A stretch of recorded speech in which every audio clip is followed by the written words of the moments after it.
Hello, hello. Hope everybody is well tonight. Hello, Dolores. Hi, Greg. Nice to see you.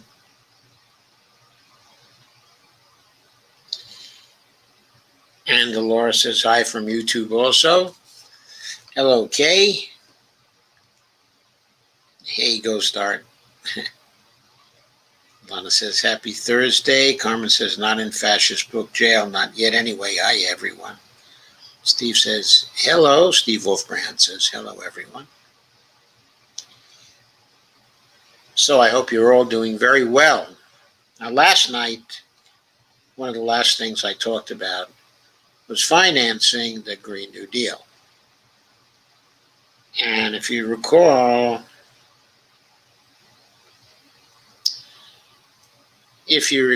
then I shared an article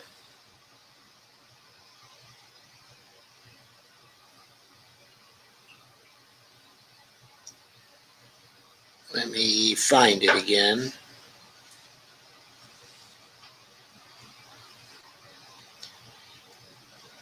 I shared this article from Business Insider with a headline: The Green New Deal will be tremendously expensive.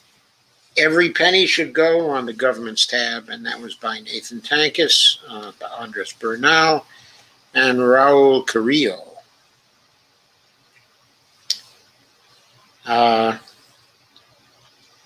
And they made the argument very straightforwardly and very convincingly. The whole thing be paid for by the government. And the point they made is that to the extent that it was paid for by the private sector, there would be distractions due to profit seeking. They contended it was a mistake to make the Green New Deal, to try to make it a more palatable thing for private sector business people. That the important thing was to get it funded and get it devoted to the problem of meeting the climate emergency solely. I'm not going to go through the article in detail, but they said things like, ultimately, the emphasis on profitability perversely attention toward a perpetual renewable resource, namely money, and away from currently bottlenecked resources, labor, natural resources, and green technology. The contradictions are clear. How would Green New Deal decision makers prioritize between the financial and social goals more succinctly? When would one kind of green, quote unquote, take priority over the other? Very important questions.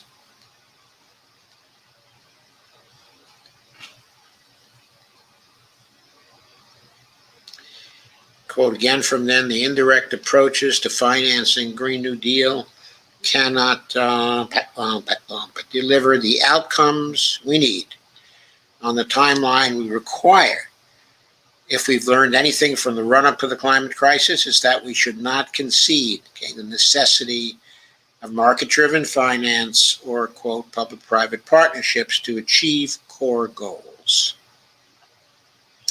Ultimately, there's a simple guiding principle. If it's necessary for the collective good, the public should take responsibility and political credit. No money mazes, no middlemen. For the Green New Deal, it means the federal government must appropriate public money with an eye toward our singular objective, collectively and justly combating climate change. So let that serve as an introduction to tonight's discussion of how to finance the Green New Deal. And let's look at another proposal.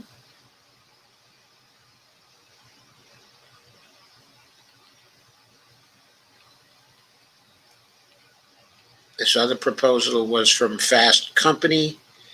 I intended to cover it last night, but I did not have time. So, this was Company, June 26, 2019, 2 years ago now. One strategy that could finance the whole Green New Deal. And this piece was written by, I guess her name is Eillie Anzalati. It's Eillie. And she starts off talking about the Standing Rock Sioux camping out in North Dakota to protest the construction of the Dakota Access Pipeline, which was likely to harm their native lands through an invasive engineering process and inevitable oil spills.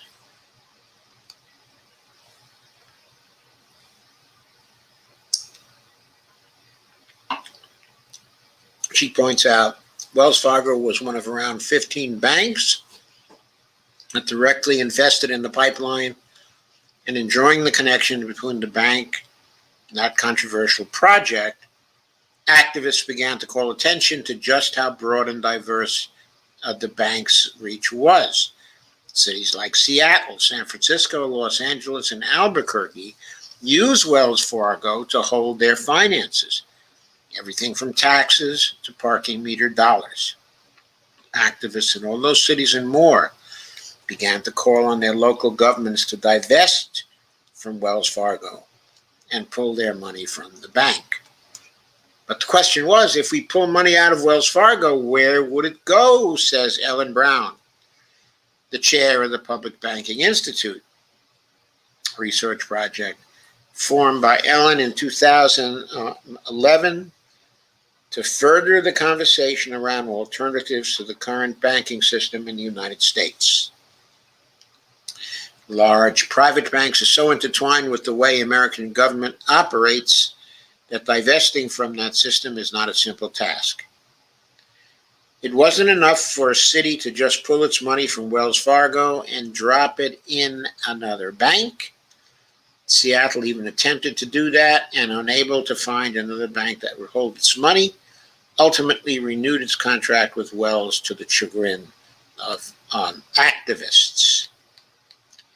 Instead, organizers began to rally around the idea of a different type of financial institution, public banks. As the name implies, they're publicly owned, often by cities, and accountable to the people who live there, not their shareholders. Big private banks like Wells Fargo tend to invest the money they hold in immediately profitable ventures, like securities trading and, yes, oil projects, because the people who own stock in the banks demand large returns. In contrast, public banks are owned by the government. Their primary obligation is to support constituents. At the state level, it might be to give the government more financial flexibility, since the government is not a currency sovereign. They can do this through making low-interest loans to small businesses or to necessary infrastructure projects. Or, if I can add something to what Ellen says here, or to the state and local governments. In the past several years, public banking has gone from a fringe idea, buoyed by the controversy around DAPL, to a viable policy route that cities from San Francisco to Washington, D.C. are considering and cementing its place in the public discourse. Public banking was cited in the text of the Green New Deal resolution drafted in February of 2019, that is, by Representative Alexandria Ocasio-Cortez and Senator Ed Markey. So what is a public bank? In contrast to the big privately owned banks in the U.S., public banks are owned by government entities. Theoretically, they could operate at the city, state, or federal level.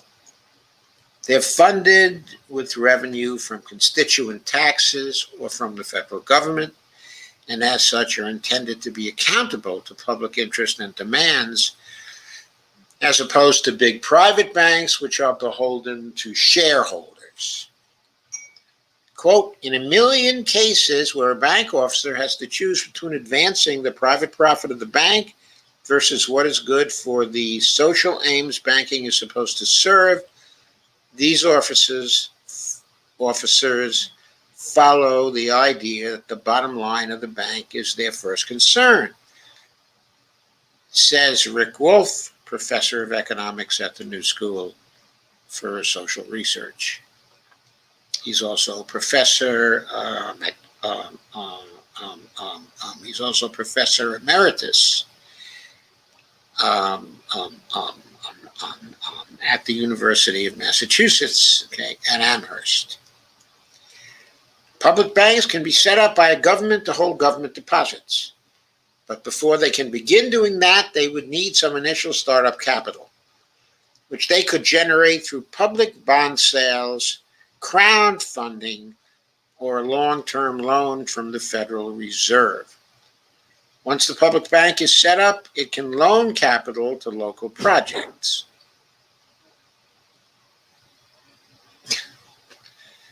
This is where the difference between public banks and private banks really becomes apparent. A report from the environmental justice organization, Demos, describes how big banks are less likely to make loans to small businesses or projects like affordable housing construction, which might not generate strong enough financial terms to merit the cost of underwriting a loan. And for the loans they do make, they charge steep interest, often in the double-digit percents, to ensure they take in a profit. This high-interest lending applies to cities that borrow for public projects, too. A now notorious example of this is the new span of the Bay Bridge between Oakland and San Francisco. The project cost around $6.4 billion to complete.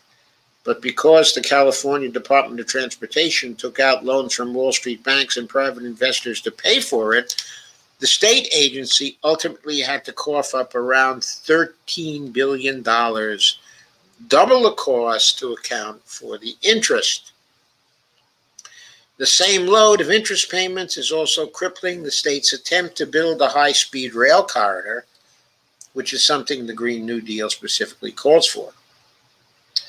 Public banks, in contrast, can lend at very low interest rates because they're trying to keep their capital consistent, not to make a profit. Furthermore, the interest they do charge ultimately comes right back into the same banking mechanism, so it can be loaned out again to local projects or to community banks that serve the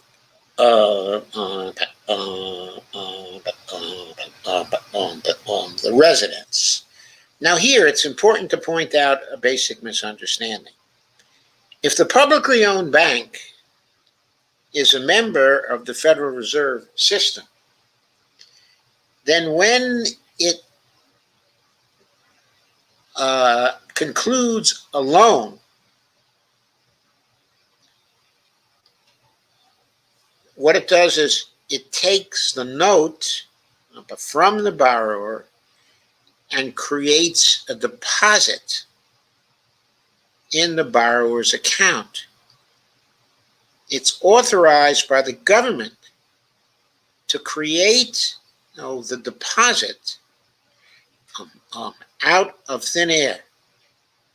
It's authorized, that is, by the Federal Reserve System to create the deposit out of thin air. Doesn't have to use its profits, would not have to use its profits and turn them around. It could instead use its profits to build its capital. The more it builds its capital, the sounder the public bank is.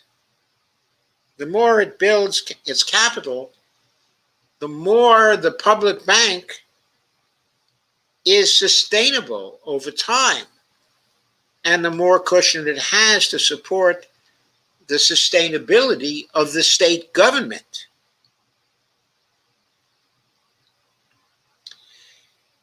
Anyway, the article goes on and says, it's a way, essentially, to circulate financial resources through an economy in a way that's responsive to local needs. It would do that, but even better, by creating the new money out of thin air. Of course, when the loan is paid back, then that money is destroyed eventually. But in the short term, the process is creating money out of thin air, which can then be spent into the local government, into the local economy, Further, public banks are managed by a government, which would have to come up with a charter for how the bank functions and who it's responsible to. The charter could put a cap on executive pay, for instance. Jamie Dimon, CEO of JP Morgan, takes home over $31 billion each year, and designate that its investments should prioritize agreed-upon aims: transportation access, affordable housing, or clean energy projects. The model is not without precedent in the U.S. Last year, American Samoa created a public bank, and the Bank of North Dakota was established in 1919, 102 years old. State tax dollars are deposited into the bank, which was set up to help farmers get access to credit when they were denied by private institutions. Now, BND works in tandem with other financial institutions in the state, like credit unions, by seeding them capital to help them make loans to local businesses and initiatives. In part because of the Bank of North Dakota has more credit unions and local financial institutions per capita than any other state. Because the BND is publicly owned, it makes those loans at much lower interest rates. In contrast to Diamond, the Bank of North Dakota's CEO, Eric Hardmeyer, takes home an annual salary of around $250,000. $250,000 versus $31 million? Demos reports that because of the Bank of North Dakota has more loans to local banks and small businesses per capita than any other state. It also makes student loans at some of the lower interest rates in the country. Interest in the Bank of North Dakota has spiked, in part because of how the bank performed during the financial crisis of 2008. In 2014, a report found that Dakota was more profitable than Goldman Sachs and had a better credit rating than JP Morgan Chase. And I have to add, the Bank of North Dakota isn't even a part of the Federal Reserve System. So the Federal Reserve System doesn't back it up in the same way that it backs up banks that are part of the Federal Reserve System. If legislation would allow these state banks, mandate the state banks to be part of the Federal Reserve System, they would be even that much more sustainable. It's worth noting, though, that Bank of North Dakota does make loans to profitable state industries like oil, which many public banking advocates in other states would protest. This illustrates, however, how a public bank responds to local interest. Supports for the oil industry is high in North Dakota, but elsewhere, a publicly agreed upon charter for a bank could direct its investments elsewhere. Why does public banking belong in the Green New Deal? Public banking's appearance in the Green New Deal resolution drafted by Ocasio-Cortez and Markey in February further cemented its potential as a tool to create a more stable and just economy, and one that can consent to concerns of the Republic like environmental matters in its operations. The success of a Green New Deal, Ocasio-Cortez and Markey wrote, will require providing and leveraging, in a way that ensures that the public receives returns on investment, adequate capital, including through community grants, supporting policies, and other forms of assistance to communities, organizations, federal, state, and local government agencies, and businesses working on the Green New Deal mobilization.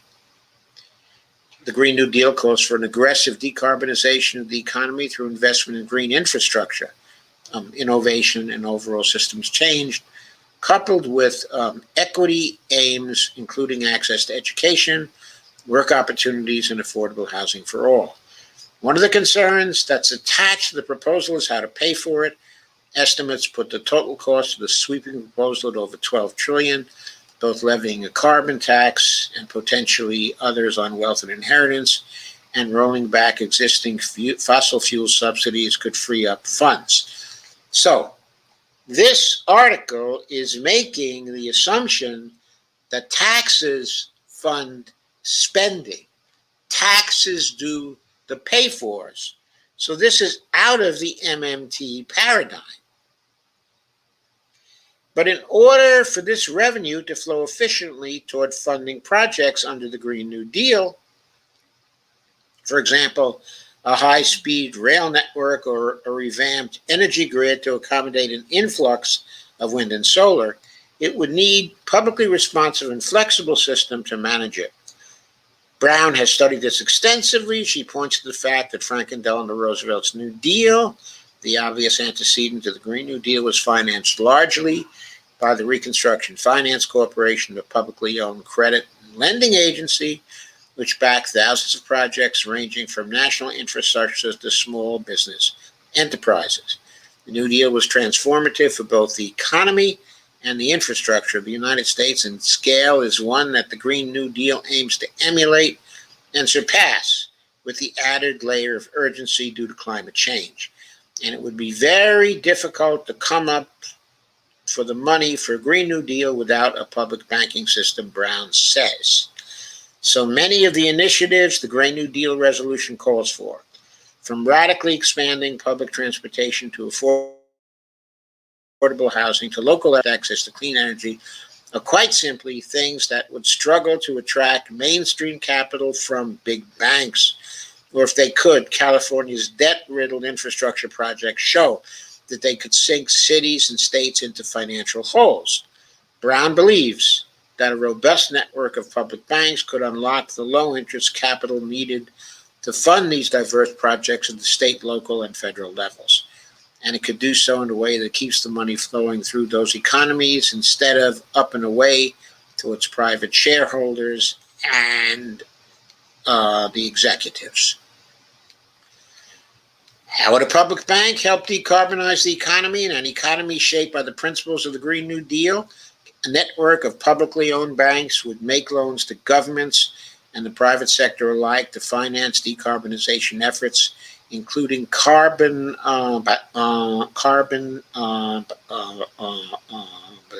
neutral manufacturing and clean energy initiatives. People could help shape how public banks invest funds through a participatory process to draw up the bank's charter. For cities and states, public banks present an opportunity to avoid the high interest fees on loans that banks impose. Consequently, they could pursue more projects like public transportation and affordable housing that benefit people in their backyard. And the article continues in this vein. I'm not going to read any more of it. What I will do now, what I'd like to do now, is to go back to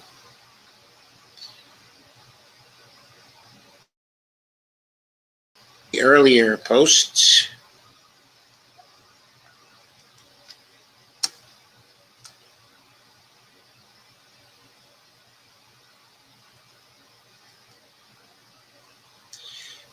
The Business Insider post.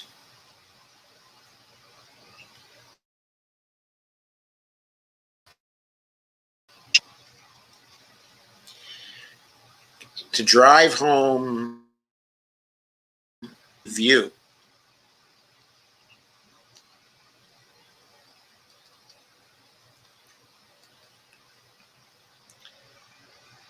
that Green New Deal projects are too important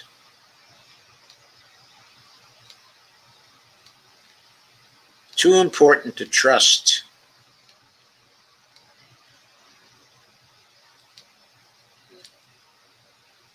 to private banks. Of course, the public banks aren't private banks, but it's still a model based.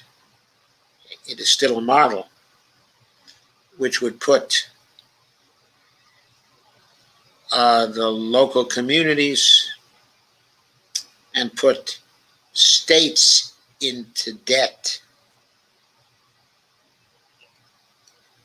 Let's get to some of the highlights here again. Some Green New Deal advocates want the explicitly transformational agenda to appear less costly and less invasive.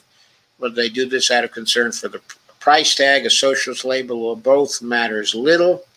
They want to leverage markets, unlock the potential of private capital. If you recall, that was said exactly in the Fast Company piece, and otherwise minimize the ostensible burden of the Green New Deal on government balance sheets. Of course, we know on the basis of modern money theory that there is no burden on government balance sheets from the cost of the Green New Deal, because the government can always create as much money as it needs to create in order to meet its obligations. The public banking proposals typically involve the federal government either substituting public spending for public lending. Those are the proposals for the Green New Deal to be funded by the government. This is an alternative that says the proposals of the public bank network people involve the government substituting public spending, not doing more public spending, for public lending via a national development bank or a network of public banks, or taking equity stakes in private companies, thereby granting the federal government the right to a percentage of future profits as well as influence, but not ownership over the private businesses. At first blush, these approaches bear a certain political lightness. The public has been told that cost sharing with corporations is necessary to sell the Green New Deal to moderates and conservatives. It is difficult to say whether this is true or just another case of policy entrepreneurs who are appealing to a tiny deficit-obsessed constituency. And while public banking is rightly popular at the local and state levels for offering an alternative to extractive investment in financial services, we do not think it makes sense to tether that important mission, the Green New Deal mission, to an entirely different transformative endeavor. We are also not convinced the country is clamoring for more public-private partnerships, many of which could involve the very corporations that created the climate crisis in the first place. In any case, the chief issue is crystal clear. The potential for federal lending and investment or indirect financing proposals to transform our economy pales in comparison to more direct proposals. Worse, the indirect plans would reorient the Green New Deal towards financial rather than social goals. Again, indirect financing could blunt the Green New Deal's impact. As a matter of basic accounting, the indirect approaches deny new income to the economy. Why? Because even though the money is produced as deposits in the borrower's account, the loans must be repaid. The loans aren't income. Even if they were interest-free loans, they would not be income because they must be repaid. Stakeholders must be satisfied. Although advocates of indirect approaches like to cast loans and equity stakes as scalpels compared to the sledgehammer of spending, previous attempts to wield the tools of private finance under the guise of public finance suggest the opposite. Indeed, loans and equity stakes necessarily force companies to scramble to service loans or keep equity values high to the detriment of other priorities. And I'm not going to go through the whole thing, but it's the concern for profit. It's the need to pay back, the debt that makes the public bank alternative as a way of supporting Green New Deal projects across the country inferior to direct spending by a currency sovereign government on Green New Deal projects. The objective, the goals of these programs are safeguarded when they don't have to compete with the goals of paying back debt or creating private sector profits. Those involved are the destroying money that was previously produced or redistributing money from one part of the private sector economy to another part of the private sector economy. Whereas the government spending, the direct government spending, actually augments national income and increases net financial assets in the private sector. That is the central point. It's about net financial assets that can be used for supporting the Green New Deal. Much better to support it through net financial assets than to support it through loans that must be repaid. Specific criticism here, of Elizabeth Warren. We can already see this risk unfolding in real time as politicians like Senator Elizabeth Warren drive the equity stake approach into explicitly nationalistic territory. Warren is better on the Green New Deal than many candidates. Her Green New Deal proposals articulate the need for U.S. firms to be the leaders and the owners, quote unquote, of the $23 trillion market coming for green products. If her vision were to come true, U.S.-based multinationals will continue to hoard intellectual property and keep species-saving research to themselves. This is so right. And reading it in conjunction with the public bank proposal that I just went through, you can see that it's a much better way to go, just to have the government spend, and even deficit spend. That is not a problem. That is a feature. That is a feature. If there is deficit spending, the multipliers are higher. The fiscal multipliers are higher.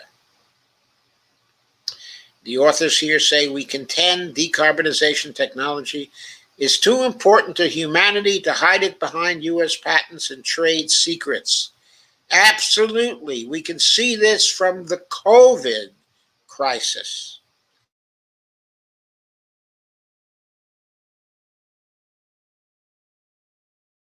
U.S. companies have been trying to profit from the vaccines. We can see it now. It's before our eyes. We are far from eradicating this virus, in part because not many vaccines have yet been shipped to nations that need them. So there we are. The final paragraph again.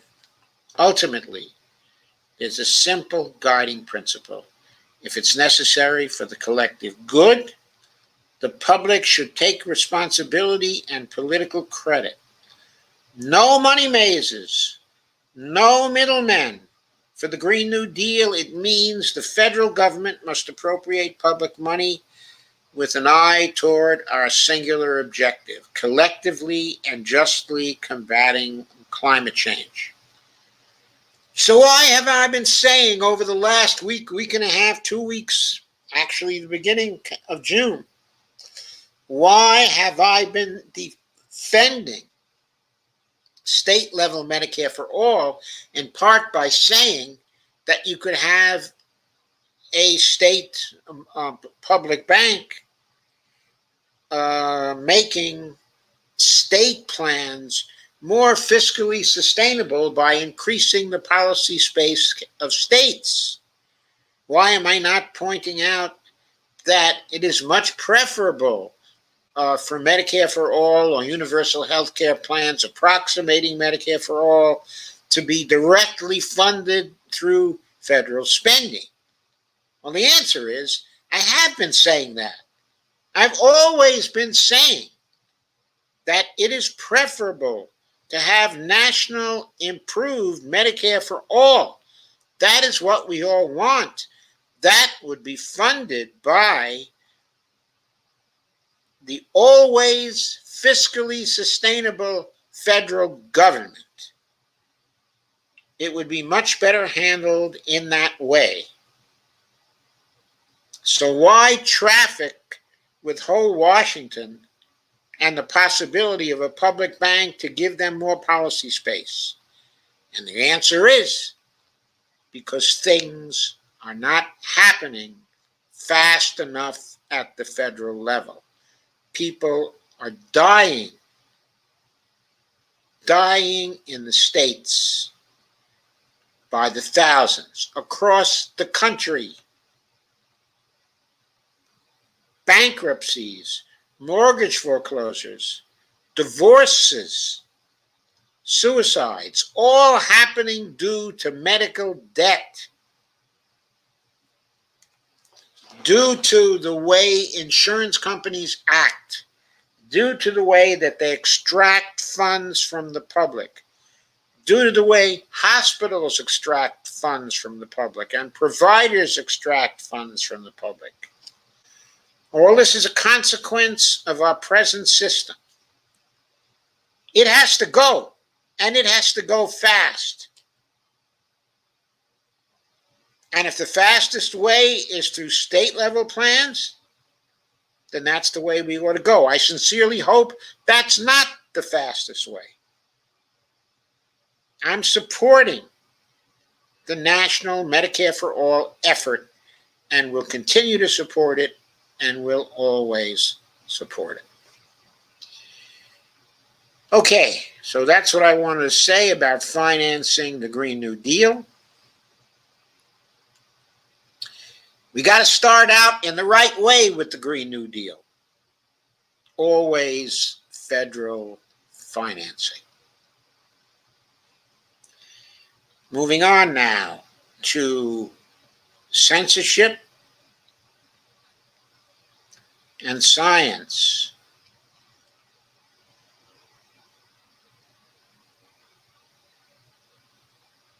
This is censorship and science, actually, in relation to COVID.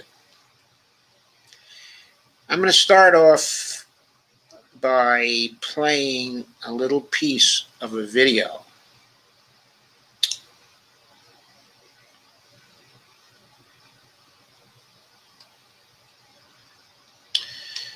So this is a video done by Dr. Mobeen Sayad.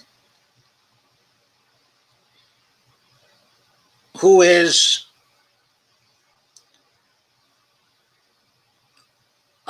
he's a medical researcher, and I believe also he's a clinician.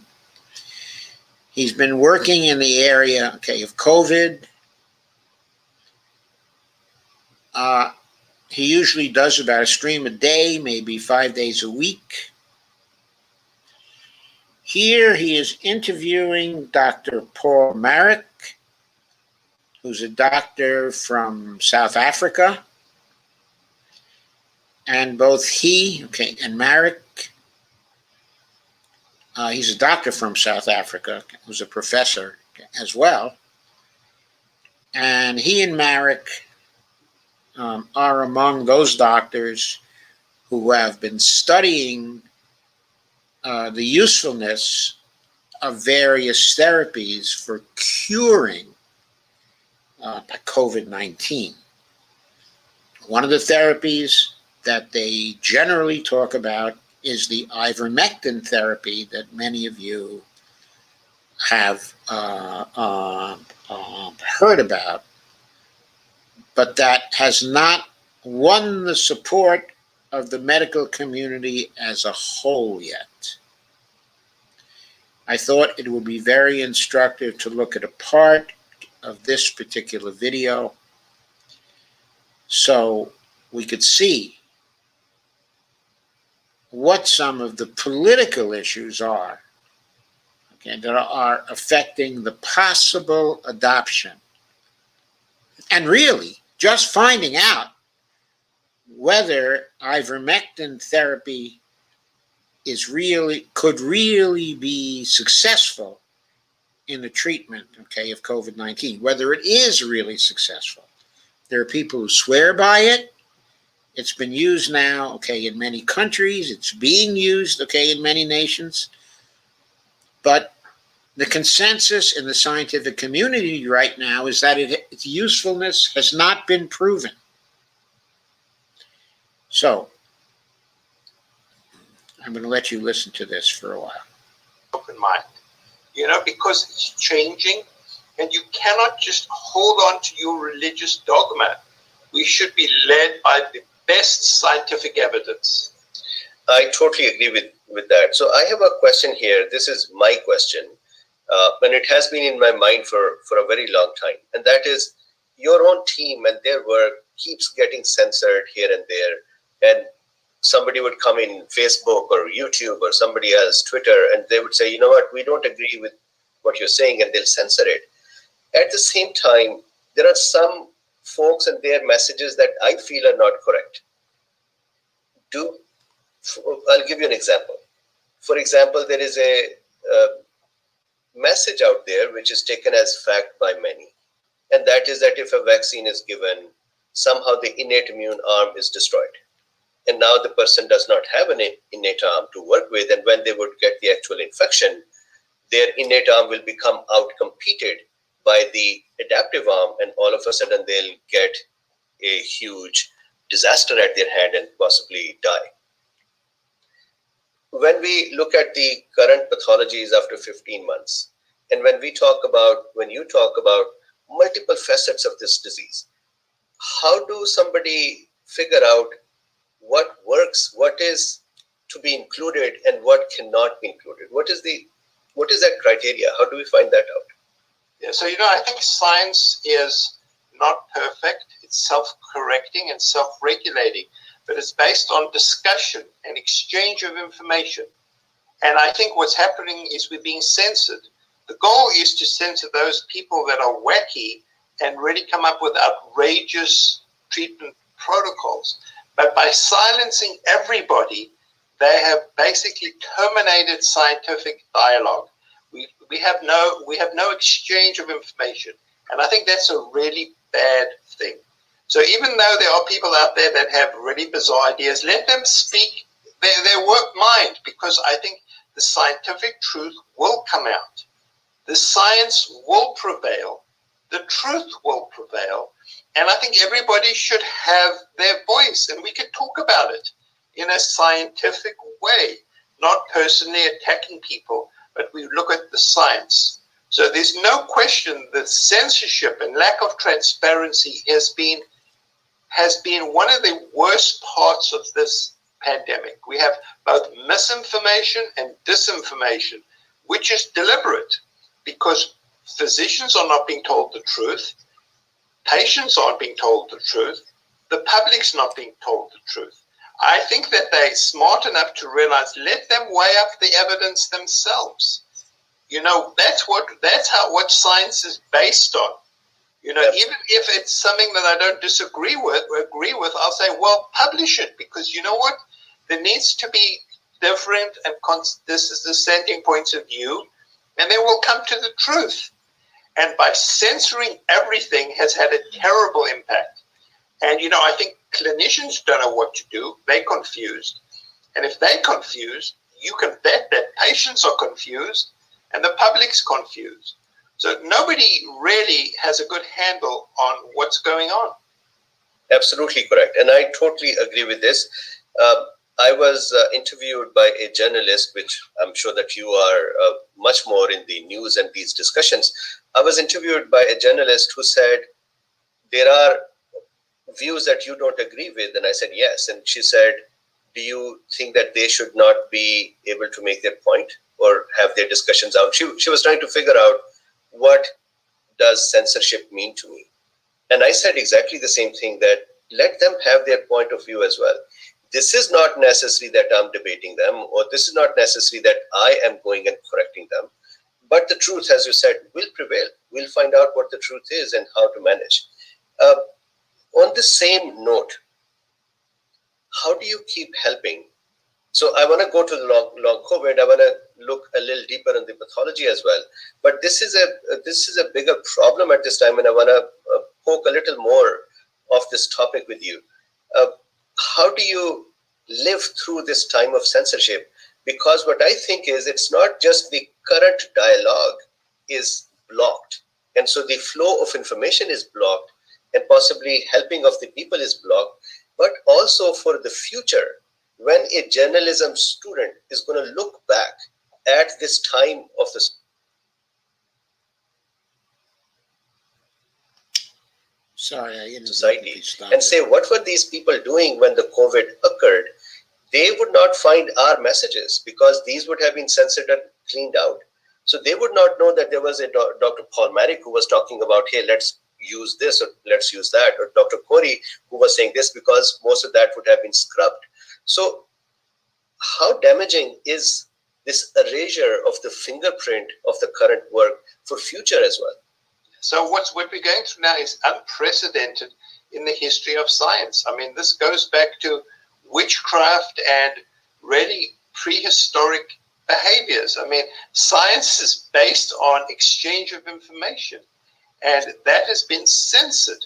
So I think history is going to look back very unfavorably on this period. I think this is a very dark period in the history of humanity, the history of science, the history of the press, you know, the history of freedom of speech, just because of the complete lack of information, misinformation, disinformation, and censorship. I mean, it's absurd.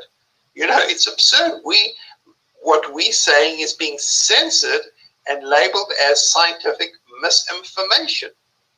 Yet the CDC and the NIH and the WHO are given, you know, unlimited access to, and they can say what they want to, and because it's coming from them, it's so-called the truth, which often it is not the truth. We just have to look at the scandal of the lab leak theory just to realize what a scandal it's been, and that misinformation and disinformation and lack of transparency is extremely harmful. Totally agreed. And just one more point, and then we'll continue with our next topics. This morning, so it is an unfortunate habit of mine that I wake up in the morning and I look at my phone and messages. And just this morning, I had somebody send me a death threat for talking about masks, just masks. Me saying yesterday in the talk that I am comfortable with masks. And just for that, sending me a death threat and the graphic scenario that that person put together, that this is how I should be killed, was just baffling for me to see that not only this is a trend in the bigger media and other houses, but it has trickled down to people as well who don't realize what's going on and are just happy to take part in these kind of messages. So I'm going to continue the discussion now from pathology point of view. One thing I wanted to sort out, there are many folks now that say this is a vascular disease. It is a disease of the endothelium of the blood vessels.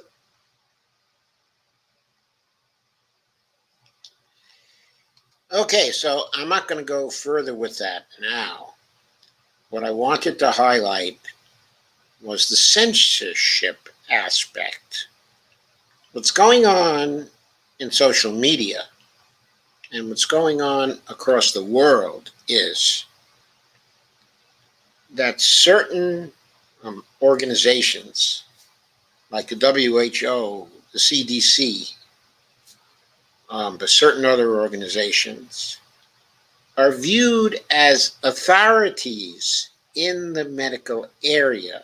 The institutions are viewed, as authorities. And so what they say goes, but it's not just what they say goes. That in itself is an argument from authority, which is a logical fallacy. But apart from that, what's happening is that social media is enforcing censorship against those who are providing counter arguments to what the authorities are saying. You know that in the exchange of science, the exchanges of science that lie behind the advances of science, those exchanges rely very heavily on conjectures and refutations, on constant exchanges of criticism in the course of exchanges of information. If social media is going to put itself in the middle as a moderator of exchanges among scientists, then they cut off the possibility of having advances in science in a relatively brief time. We're trying our best now as a world society to arrive at cures for COVID, and we need the scientists to help us.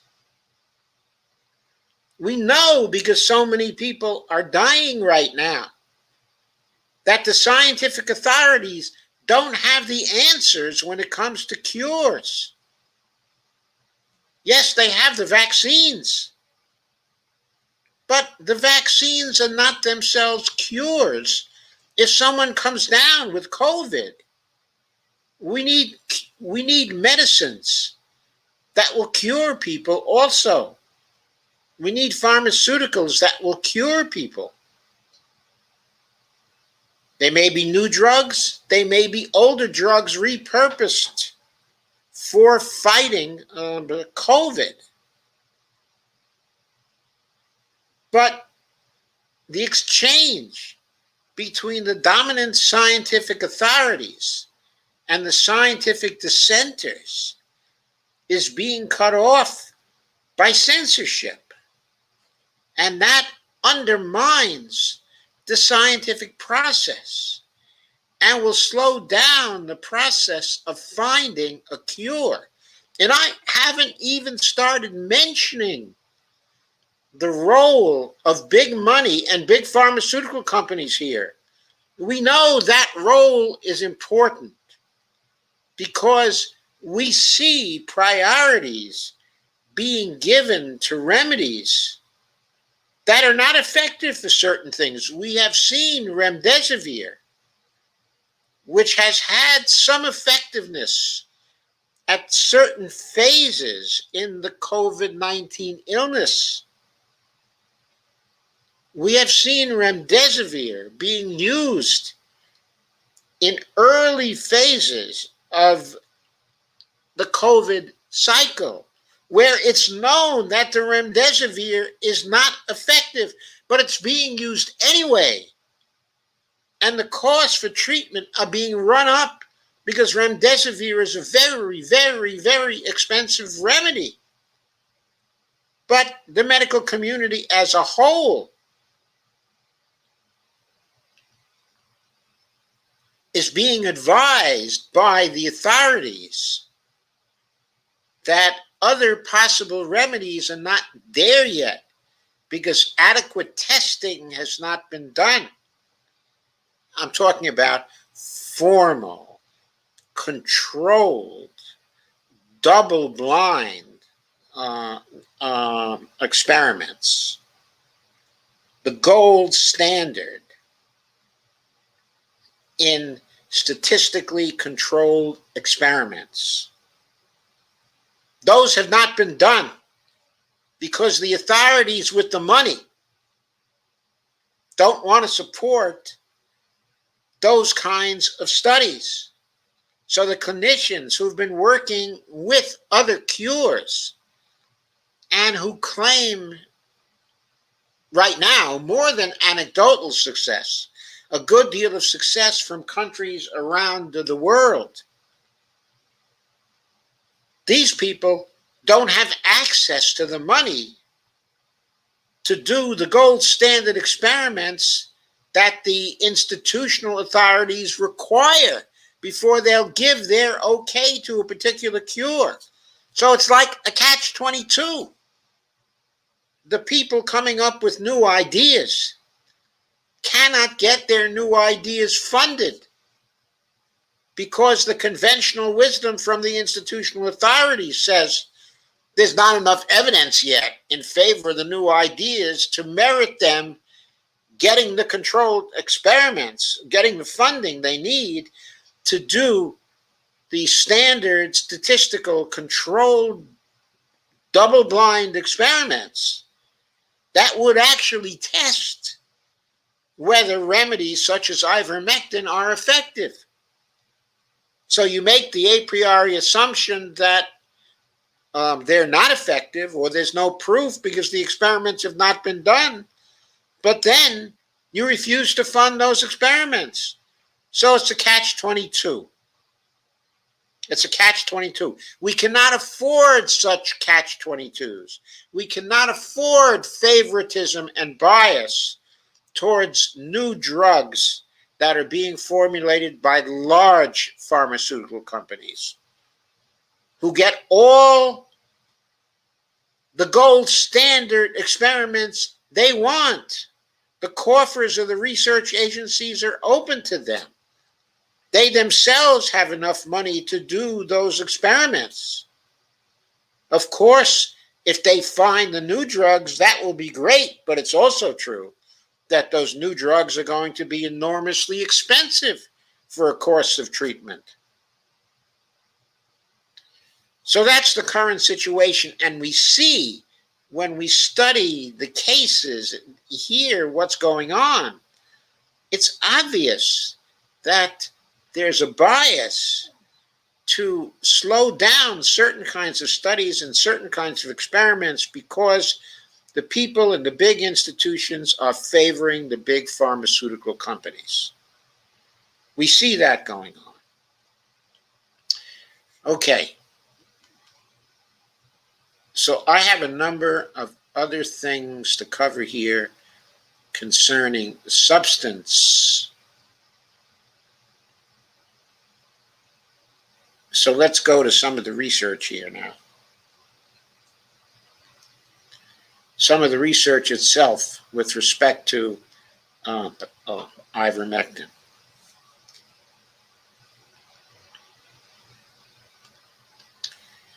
Here's a piece by Matt Taibbi, very well-known journalist, of course. It's called TK News by Matt. Taibbi, and it's his Substack. Why has, quote, ivermectin become a dirty word? On December 8, 2020, when most of America, when did he do this again, by the way? Date, June 18th. On December 8, 2020, when most of America was consumed with what The Guardian called Donald Trump's desperate, mendacious, frenzied, and sometimes farcical attempt to remain president of the United States, the Senate's Homeland Security and Governmental Affairs Committee held a hearing on the medical response to COVID-19. One of the witnesses, a pulmonologist, by the name of Dr. Pierre Corey, insisted he had great news. Quote, we have a solution to this crisis, he said unequivocally. Quote, there is a drug that is proving to have a miraculous impact. Corey was referring to an FDA-approved medicine called ivermectin, a genuine wonder drug in other realms. Ivermectin has all but eliminated parasitic diseases such as river blindness and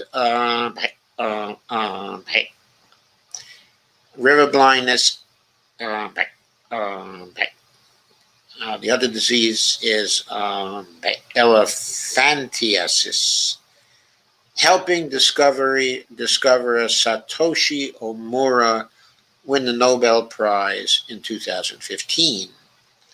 As far as its uses in the pandemic went, however, research was still scant. Could it really be a magic COVID-19 bullet? Corey had been trying to make such a case, but complained to the Senate that public efforts had been stifled because, quote, every time we mention ivermectin, we get put in Facebook jail, unquote. A catch-22 seemed to be ensnaring science. With the world desperate for news about an unprecedented disaster, Silicon Valley had essentially decided to disallow discussion of a potential solution, disallow calls for more research and more study, because not enough research and study had been done. Once people weren't allowed to take drugs before they got FDA approval. Now they cannot talk about them. Quote, I want to try to be respectful because I think the intention is correct, unquote, Corey told the committee. Quote, they want to cut down on misinformation, and many doctors are claiming X, Y, and Z work in this disease. The challenge is also silencing those who are expert, reasoned, research, and extremely knowledgeable, unquote. 8 million people watched Corey say that on the C-SPAN video the hearing posted to YouTube. But YouTube, in what appears to be a first, removed video of the hearing, as even Senate testimony was now deemed too dangerous for public consumption. YouTube later suspended the Wisconsin Senator, Ron Johnson, of course, the Trumpist, who invited Corey to the hearing. And when Corey went on podcast to tell his story, YouTube took down those videos too. Corey is like a ghost who floated through the internet, leaving suspensions and blackened warning screens everywhere he went. One of the challenges of the pandemic period is the degree to which science has become intertwined with politics. Arguments about the efficacy of mask use or ventilators, or the viability of repurposed drugs like hydroxychloroquine or ivermectin, or even the pandemic's origins, were quashed from the jump in the American commercial press, which committed itself to a regime of simplified insta-takes made opposite to Donald Trump's comments. With a few exceptions, internet censors generally tracked with this conventional wisdom, which had the effect of moving conspiracies and real scientific debates alike far underground. The consequence is that issues like the ivermectin question have ended up in the same public bucket as debates over foreign misinformation, hate speech, and even incitement. The same Republican senator YouTube suspended for making statements in the support of ivermectin, Ron Johnson, has also been denounced in the press for failing to call the January 6th riots an insurrection, resulting in headlines that blend the two putative offenses. Quote, you have these ideas about the need to censor hate speech, calls for violence and falsity, unquote, Corey says. Quote again, and they've put science on the same shelf, unquote. As a result, doctors and organizations that may have little to do with politics but have advocated for ivermectin, from Dr. Tess Lawry's British ivermectin recommendation development, BIRD, to California pulmonologist Roger Saholt, to many others, have been shut down online with the same unilateral abruptness platforms apply to hate speech or threats. Dr. Sabine Hazan, a gastroenterologist and CEO of a genetic sequencing laboratory called ProGenobiome in Ventura, California, was blindsided. She got involved with ivermectin when she was pulling out the stops for COVID-19 patients. Quote, I'm a doctor. My job isn't to do nothing. If I wanted to do nothing, I'd be selling shampoo, unquote. Hazen says. When patients got really sick, she tried everything, treating off-label with a number of drugs in combination, including ivermectin. Eventually, she ended up taking it upon herself to run clinical trials with repurposed off-patent drugs like ivermectin and hydroxychloroquine, fearing that the lack of a profit angle would prevent a major corporate effort in that direction. I felt no one is going to be investigating a cheap solution, so I did it myself, unquote, she says. Some weeks ago, Hazan got up early on a Sunday to present findings to a group of physicians that include Dr. Kylie Wagstaff, one of the physicians in the first in vitro ivermectin study, a family doctor in Zimbabwe named Jackie Stone, and others. She uploaded the talk on YouTube and, quote, lo and behold, it got taken down. It's amazing. These are doctors talking. It's not anyone selling anything.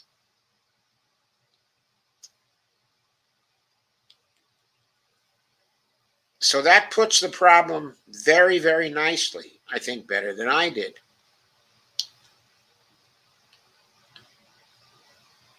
Next.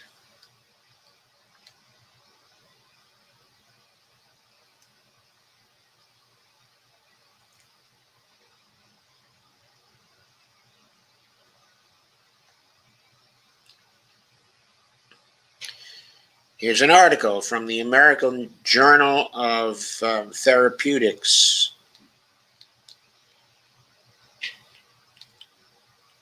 This is from June 17th, 2021. It's published ahead of the print issue. I don't even know if the print issue is out at this point.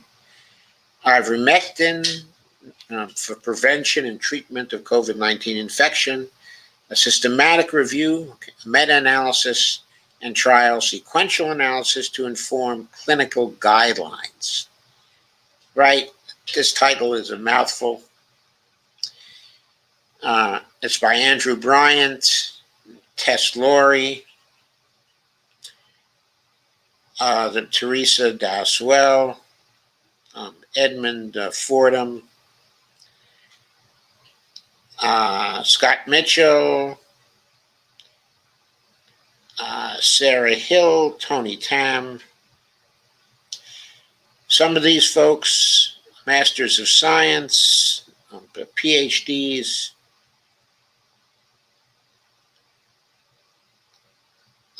Tony Tam, is an MD. They're serious researchers. They're doing a meta-analysis and trial sequential analysis. Here's what the abstract has to say. Repurposed medicines may have a role against the SARS-2 the SARS-CoV-2 virus. The antiparasitic ivermectin, with antiviral and anti-inflammatory properties, has now been tested in numerous clinical trials. We assessed the efficacy of ivermectin treatment in reducing mortality, in secondary outcomes, and in chemoprophylaxis among people with or at high risk of COVID-19 infection.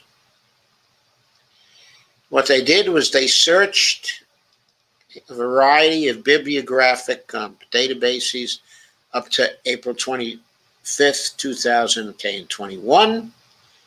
To review authors sifted for studies, extracted data, and assessed the risk of bias. There were meta-analyses that were conducted, and certainty of the evidence was assessed by using the grade approach. That's an approach that ranks things basically based on risk.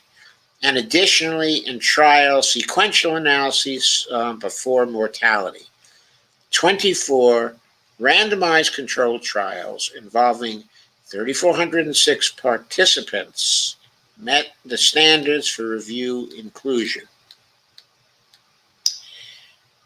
There was a meta-analysis of 15 trials, found that ivermectin reduced the risk of death compared with no ivermectin.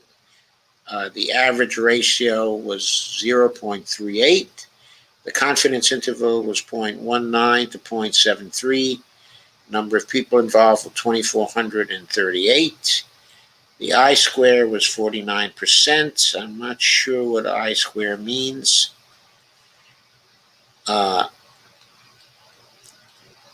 Anyway, that is moderate certainty, of the evidence. This result was confirmed in a trial sequential analysis using the same Der Simonian layered method that underpinned the unadjusted analysis. This was robust against the trial sequential analysis using the Biggerstaff-Tweedy method. Low certainty evidence found that ivermectin prophylaxis reduced, in other words, taking ivermectin before one gets the disease reduced COVID-19 infection by an average of 86%. The 95% confidence interval was 79% to 91%. Secondary outcomes provided less certain evidence. Low certainty evidence suggested there may be no benefit with ivermectin for, quote, need for mechanical ventilation, unquote, whereas effect estimates for improvement and for deterioration clearly favored ivermectin use. Severe adverse events were rare among treatment trials, and evidence of no difference was assessed as low certainty. Evidence on other secondary outcomes was very low certainty.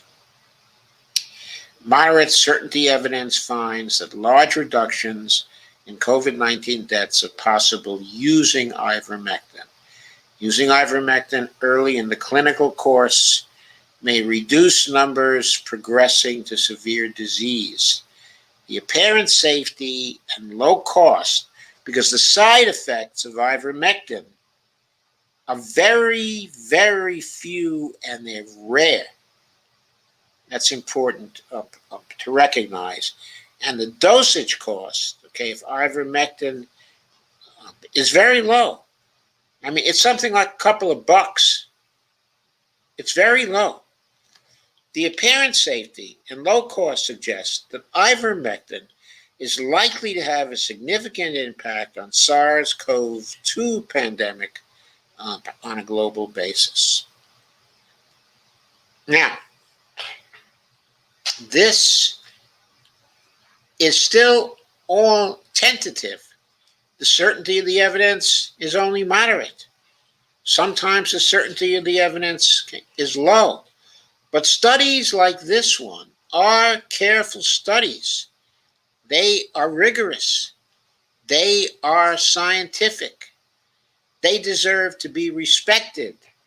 They deserve not to be taken down in social media. That's the point. They deserve not to be censored. They're studies written by respected scientists and researchers. So I'll stop here with that one. Here's another piece. The Drug That Cracked COVID by Michael Capuzzo.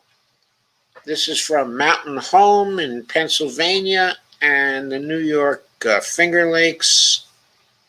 Let me try this one. Share this one for you. That was Bonnie walking around in the background, of course. Sorry. That's okay. We have here the drug that cracked the COVID. In this Buffalo hospital room, a grandmother led the global fight for the drug that would save her life and end the pandemic. This is obviously by a journalist. I'm going to summarize this. Okay. Well, I'll start off by reading it. When my daughter Grace, a vice president in a New York advertising agency, came down with COVID-19 recently, she was quarantined in a COVID hotel, quote unquote, in Times Square with homeless people and quarantining travelers. The locks on her door were removed. Nurses prowled the halls to keep her in her room and wake her up every night to check her vitals, not to treat her, because there's no approved treatment for COVID-19. Only if her oxygen plummeted to move her to the hospital, where there is only a single effective approved treatment for COVID-19, steroids that may keep the lungs from failing. The absence of treatments for COVID-19 is a global crisis. Dr. Francis Collins, director of the National Institutes of Health, said recently on 60 Minutes, before vaccines, quote, are not enough, unquote. Dangerous variants sweep the globe after mutating in the world's poor, and unvaccinated lockdowns persist. And millions more are likely to die. The wondrous mRNA vaccines need a cop buddy. They sure do. Fortunately, I knew of an early treatment for Grace. It's a deep, generic drug, safer than Tylenol. FDA approved to treat scabies and lice in children and the elderly, with many other uses that make ivermectin a, quote, wonder drug, unquote. In 55 clinical trials with 444 patients and 17,730 patients around the world, ivermectin has shown to be the most powerful drug to eradicate COVID-19 in all stages of disease, including prevention and early treatment. Put this in more technical terms. Using it early as a prophylactic to guard against getting the disease. Chemoprophylaxis. Using it if someone gets the disease as an antiviral in the early stages of disease. Using it as an anti-inflammatory if you get to people in the later stages of the disease. It's what the world desperately needs now, according to Dr. Pierre Corey. There's Pierre again, a former professor at the University of Wisconsin-Madison Medical School, whose research group, the nonprofit Frontline COVID-19 Critical Care Alliance, that's the FCCCL, the FLCC, I think it's called the FLCC, is the acronym for that, has developed the most effective non-vaccine treatments in the world, from safe, FDA-approved by generics that saved the lives of hundreds of thousands of people, including 80-year-old Judy Semenkowitz of Buffalo, New York, the star of this month's cover story. Judy's remarkable story is a miracle, her family says, thanks to Pierre Corey, science, and God. Grace researched ivermectin and was surprised that it is not FDA approved as an antiviral treatment to treat COVID-19. Although it is FDA approved as an antiparasitic agent, this would be an off-label use, a routine thing in medicine comprising some 20% of all prescriptions. Aspirin to prevent heart attack or stroke, for instance, is off-label. This is called doctoring, and it was routine until COVID-19, when a big pharma-dominated health system tried to eliminate all generic competition to protect its biggest payday of all time. Again, the censorship coming from the pharma-dominated health system. Judy had the choice to fight back or die. A worldwide revolution that will determine the future of medicine and who lives and dies from COVID-19. The battle of ivermectin is fighting back, fighting for life. Grace, I'm happy to say, was prescribed ivermectin and got better fast. If you are interested in ivermectin, check out www.flccc.net and talk to your doctor. Here's a help page on how to talk to your doctor, www.covid19criticalcare.com, guide for this website. Okay, so I'm not going to go through this further. Time, okay, is running short, but you can see how important this could be. Okay.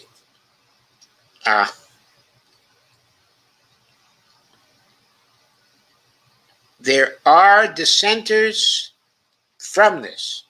There are critics, okay, of ivermectin. There are people that ivermectin has not helped. We know this. It is not a 100% effective cure drug. That is true. But we need to know in better trials, gold standard trials, we need to know just how effective it is. Okay, we need to know that. The first page I read was a summary of this paper. It's a 15-page paper. I'm not going to go through the whole paper. I think, okay, I've made my point. This is a drug that could be effective. There's enough clinical evidence. Okay, there's enough anecdotal evidence. There are enough prominent doctors in the FLCCC group that have been working with ivermectin to indicate that it certainly merits quickly, more rigorous testing, more rigorous statistical analysis, also more meta-analysis, but serious attempts to determine, there's Dr. Pierre Corey, a picture of what he looks like. Okay.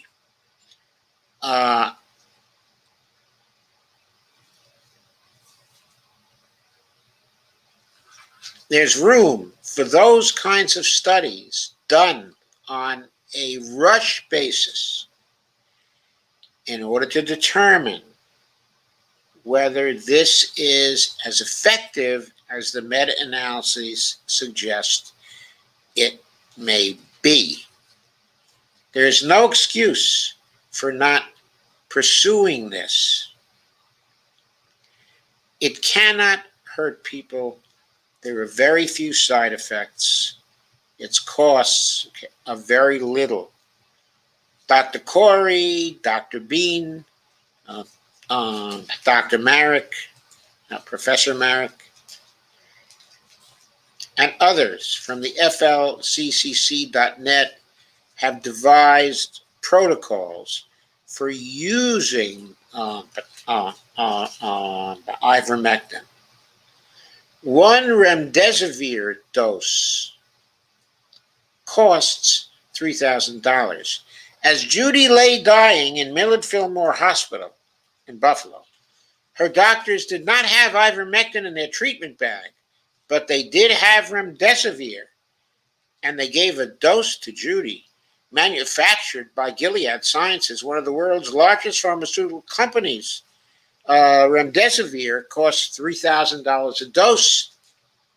It's the one antiviral treatment for hospitalized COVID-19 patients approved by the NIH COVID-19 Treatment Guidelines Panel. As a result, it is a standard of COVID-19 care in many hospitals, even though many doctors say it doesn't work and the WHO recommends against us. So here, the medical establishment is even divided. Some of it thinks that it's the only effective thing that can be used, and part of it, the WHO recommends against it. It has been shown in studies to have no mortality benefit for COVID-19 patients. No mortality benefit. Coincidentally, 7 members of the NIH COVID-19 Treatment Guidelines Panel acknowledge in financial disclosures that they have received research support or consultant payments from Gilead Sciences, or sit on the advisory board of the $60 billion company. As the Washington Post reported, quote, remdesivir may not cure coronavirus, but it's on track to make billions for Gilead, unquote. However, remdesivir had absolutely no effect on his mother, Michael Semenkowitz says. But Michael refused to accept the reality nothing could be done. I'm stubborn, I'm pushy, I'm the loudest guy in the room, unquote, he says. Anguished they couldn't enter the hospital to see his mother and comfort her. The members of his family and their friends, 8 of them in all, spent New Year's Eve standing outside the hospital with their hands on the brick wall under her window, praying for her recovery. They linked arms and sang and called out her name to the high square window lit against the dark.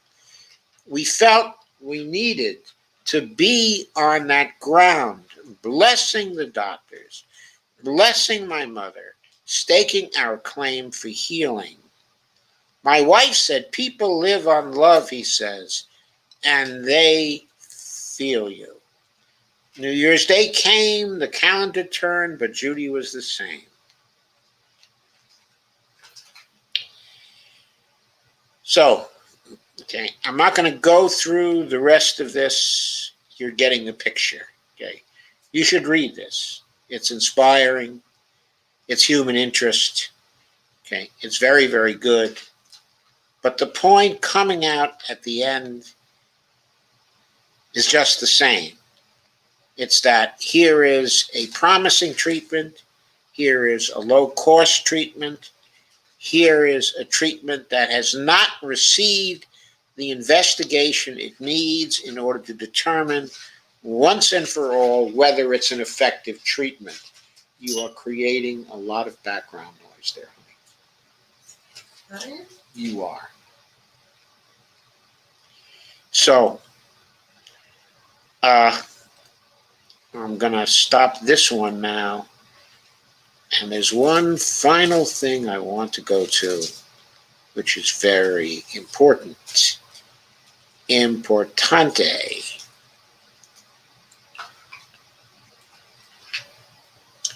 Let me get it for you. It's something that just appeared in Truthout. It's by William Rivers Pitt.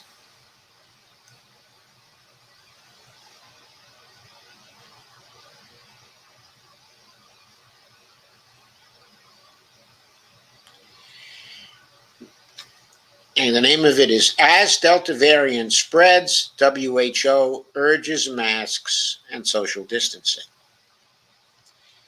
This is June 28th, 2021. On Friday afternoon, precisely when almost nobody was looking or listening, the WHO dropped a large and dispiriting brick. due to the sprinting rise of the Delta COVID-19 variant, which probably by today is the dominant variant here in the United States right now. Everyone needs to continue wearing masks and keep practicing social distancing. For millions of vaccinated people who have rolled like blissed out dogs in the freedoms newly provided by the shots, this was profoundly unwelcome news. Quote, people cannot feel safe just because they had the 2 doses, unquote, announced WHO Assistant Director General for Access to Medicines and Health Products. Her name, is Mariangela Simao. Quote, they still need to protect themselves. Vaccine alone won't stop community transmission. People need to continue to use masks consistently, be in ventilated spaces, have hygiene, the physical distance, avoid crowding. This still continues to be extremely important, even if you're vaccinated, when you have a community transmission ongoing, which is what we have here in the United States still, all over the United States.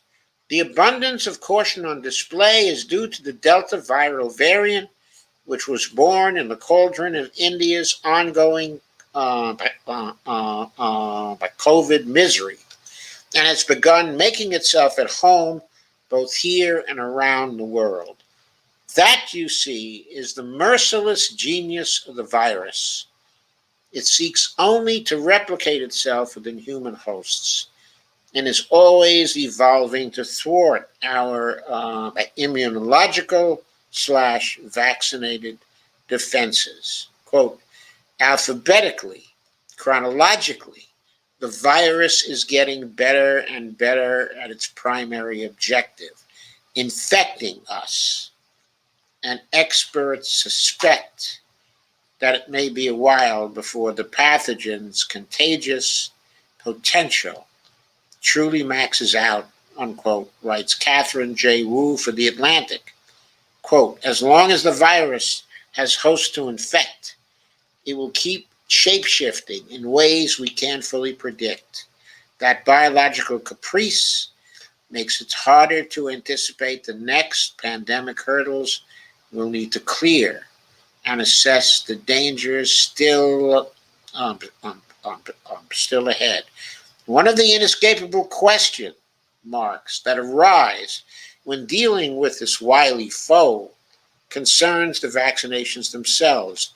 Do they work on the variants? Will they always work on the variants? How safe am I having gotten the shots? Turns out it may partly depend on which shot you got. Quote, the vaccines made by Pfizer, BioNTech, and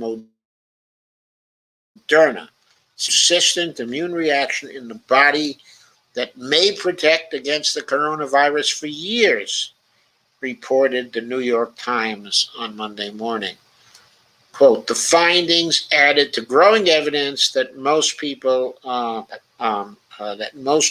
are immunized with the mRNA vaccines may not need boosters, so long as the virus and its variants do not evolve much beyond their current forms, which is not guaranteed. People who recovered from COVID-19 before being vaccinated may not need boosters, even if the virus does make a significant transformation, unquote. The Johnson & Johnson vaccine, along with several others, are expected to be less effective in dealing with these variants, according to this study. So maybe the Pfizer, BioNTech, and Moderna vaccines work for years, but maybe they don't. And the law of large numbers say a vaccine-proof variant will emerge if COVID is allowed to burn unchecked through the global population. Strange how this Monday announcement of vaccination effectiveness came on the heels of Friday's WHO advisory that we should all continue to wear masks. Maybe not so strange The inescapable truth emerging from this ongoing crisis is that very little of it is, in fact, under control. Half the U.S. population remains unvaccinated, including children under 12, and a certain segment of that unvaccinated population disdains even the most unobtrusive protections as an affront to freedom because Trump. Many areas of the world beyond our borders are struggling to contend with the pandemic, allowing the virus to replicate variants that will continue to test our progress, if not subsume it altogether. I fear what we have experienced this spring and summer in the United States could possibly be a false dawn, ersatz light from the other side of the tunnel that is actually another onrushing train. Thanks to the vaccines, the impact here may not be as severe, but the ideological divide in this country is mutating into an immunological divide that cannot be bridged with words or promises or prizes. Add to that the racist gap in vaccine access, and the recipe for another gruesome winter is before us all. Don't toss those masks just yet.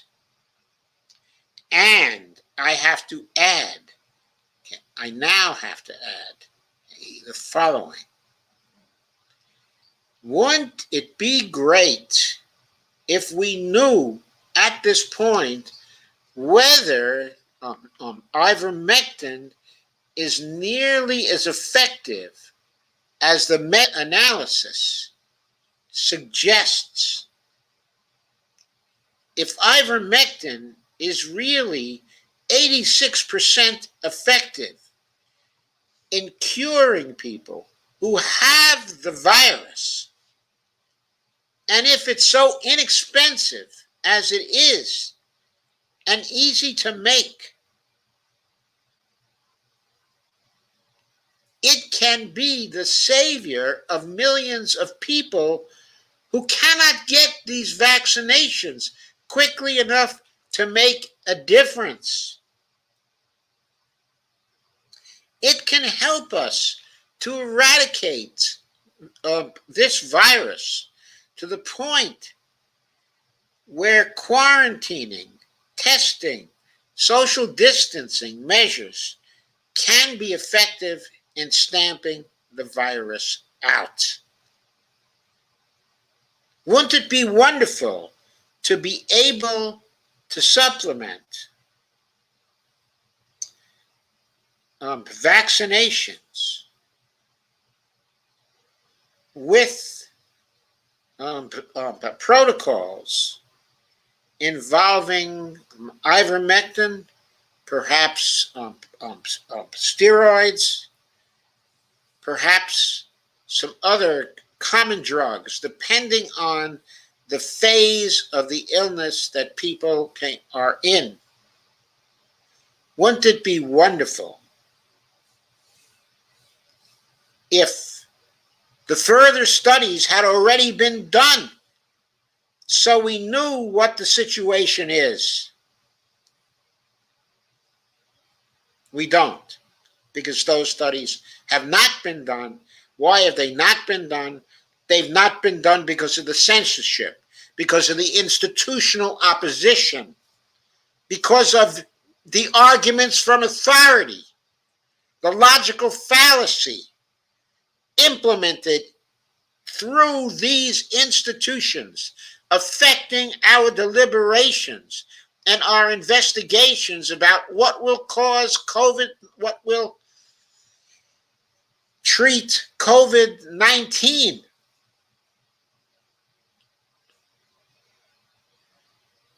We have to stop this censorship. Steve Wolfbrand says, I'm sorry, Doc, from what I've seen, ivermectin ain't all that. Research it. In India, it did not work. There are mixed results. In India, Steve, I'm not saying there are not, but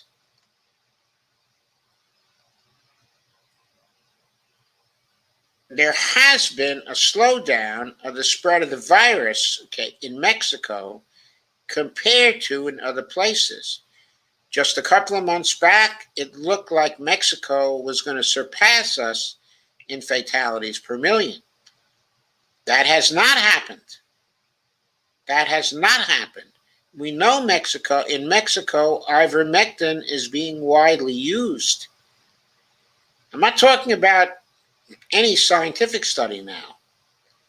I'm just saying, when you look at the worldometer statistics for various nations, certain nations have surprisingly low fatality rates.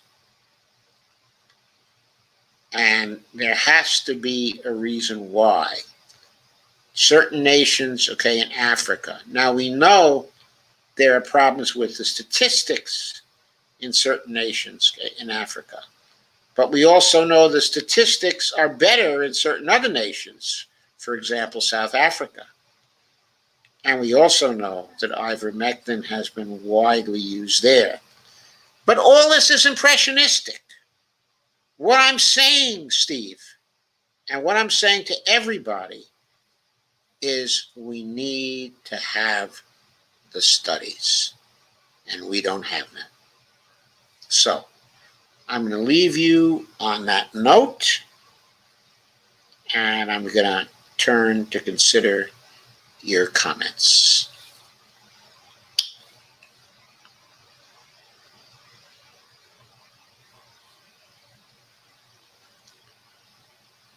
Hi, everyone, says Bonnie. Carmuna says, trying this for the first time, that is trying YouTube.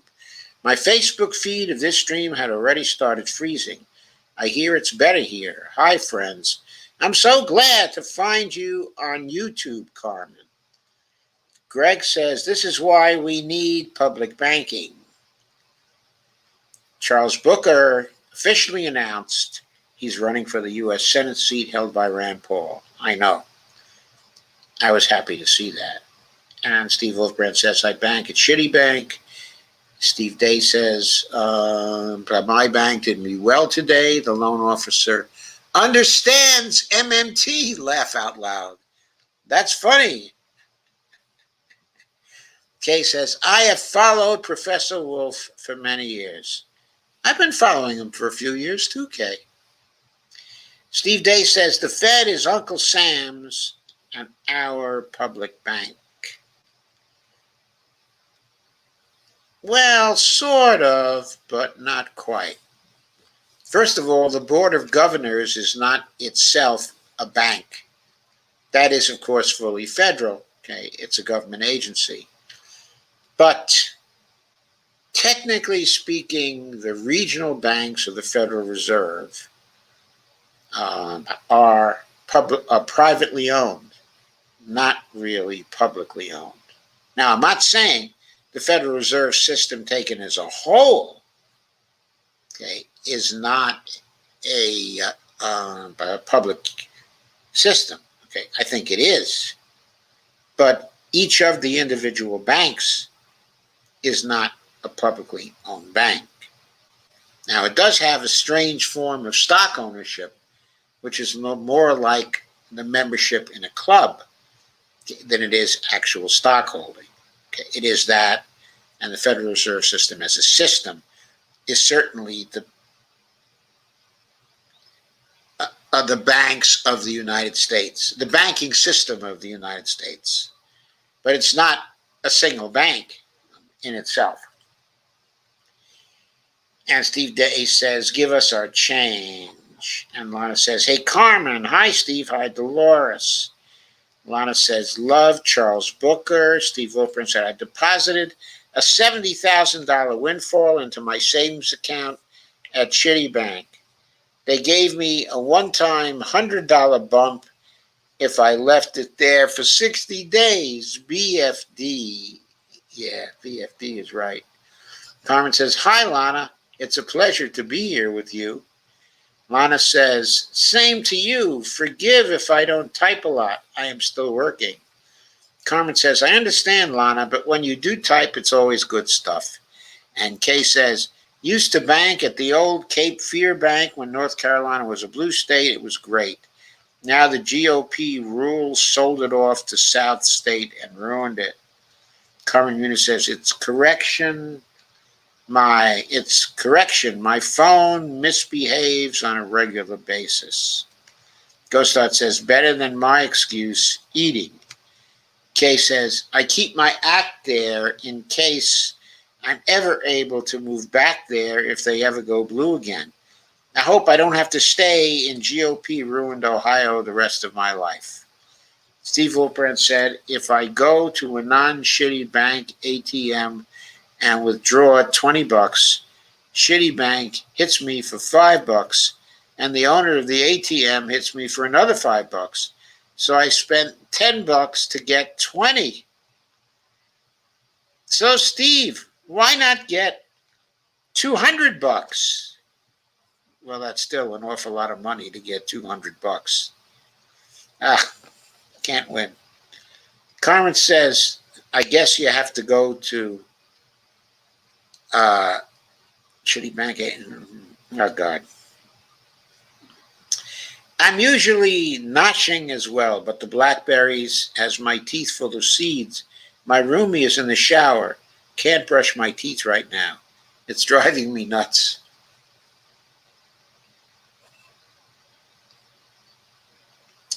Ghostshot says, nice to see you's peeps here. Since FB disabled me, the feed is much better here. Kay says, wonder if we could have postal banking, if we could use that for GND financing. Well, I think I made my view clear that I don't think we should use it for GND financing. On the other hand, if we need to turn to state level the universal health care programs, then that would be very useful, because we would need to turn to it because we can't get Medicare for all passed at the national level. If that's the way things turn out. I'm not saying they will turn out in that way. I am saying they could. We got to stop people from dying one way or another. Carmen says, it sure is go start. The stream hasn't stopped once. And Richard Rebholz says, go to a crypto wallet, Steve. Kay says, still fighting with Ohio Medicaid expansion here. Lana says, Facebook sucks. Health insurance panels turned out to be the death panels. I wonder if the Tea Parties will ever get that. Yeah, Lana, fascist book tried to throw me in jail again today over a joke. Shake my head. Lana says, what was that headline about that the Supreme Court voted down by voting rights today? It made two separate decisions today. In one decision, it upheld the Arizona attempt at voter suppression. And in the other case, it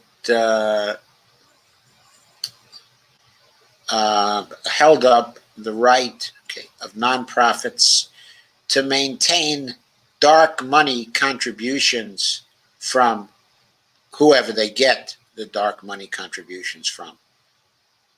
In other words, it said the California law, which prohibited dark money contributions to nonprofits, was unconstitutional. Declared that unconstitutional. Lana says, that's why I completely got rid of my Facebook page. Carolina says, yay, because I read Delta Plus can't be treated / prevented by a vaccine alone from what I've heard. Well, so far, they don't know really. Carmen says, Joe asked Dorr about ivermectin. He uses it. How has it worked for him? In a 6-3 ruling, SCOTUS upholds 2 Arizona voting provisions, a ban on so-called ballot harvesting, and a policy that throws out an entire ballot if it was cast in the wrong precinct. Thank you, Go Start. And Carmen says, SCOTUS is biased, but Kagan wrote about it today. It's in my feed. And Carmen says, crap, SCOTUS, damned autocorrect. Yep. Lana says, unless you are on Twitter, I can't see what you wrote if it's on FB, I think you meant to say, Lana. Yep. Carmen says, I don't have space on Twitter. Sorry, Lana. I copied the article from Law and Crime. Okay, but you can leave a link to the article from Law and Crime on Twitter, Carmen. And Richard Repole says it's very disheartening. Ghostart says, I've been self-censoring my COVID-19 posts. I don't want to get booted. But Whitney Webb and Last American Vagabond has been covering these discrepancies for a while. Carmen says, no, COVID is an autoimmune disease the autoimmune comment was in response to the doctors discussing COVID as a vascular disease.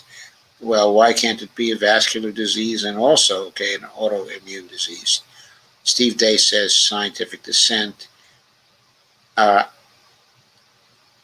says young student doctor saved his mom, by megadosing her with L-glutathione when she was storming. True story. Well, maybe that's a good therapy for that stage when you've got the cytokine storm.